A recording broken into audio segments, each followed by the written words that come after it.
कागल पंचतारांकित MIDCमधील Raymond luxury cotton लिमिटेडच्या कामगारांनी कंपनीत कायम करून घेण्याच्या मागणीसाठी आज जिल्हाधिकारी कार्यालयासमोर आत्मदहनाचा इशारा दिला होता. त्यामुळे या आंदोलनाच्या पार्श्वभूमीवर आज सकाळपासून जिल्हाधिकारी कार्यालयाच्या परिसरात रुग्णवाहिका त्याचबरोबर अग्निशमन दलाकडील बंब आणि मोठ्या प्रमाणावर पोलीस बंदोबस्त तैनात करण्यात आला होता. 2015 पासून काम करणाऱ्या रेमंडमधील 94 कामगारांनी कंपनीत कायम करून घेण्याची मागणी केली आहे. मात्र रेमंड व्यवस्थापनानं या मागणीचा विचार केलेला नाही.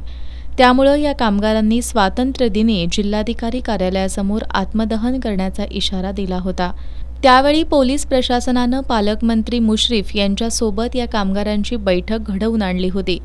या बैठकीत कामगारांनी कंपनी प्रशासनाला 8 दिवसांचा वेळ देत मागणी मान्य झाली नाही तर पुन्हा जिल्हाधिकारी कार्यालयासमोर आत्मदहन आंदोलन करू असा इशारा दिला होता.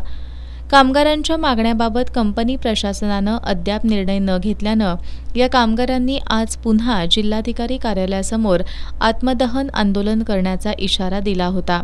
या इशाऱ्याच्या पार्श्वभूमीवर आज सकाळपासून जिल्हाधिकारी कार्यालयाच्या परिसरात पोलीस बंदोबस्त तैनात करण्यात आला होता. दरम्यानच्या काळात या कामगारांची सहाय्यक कामगार आयुक्त यांच्यासोबत बैठक झाली.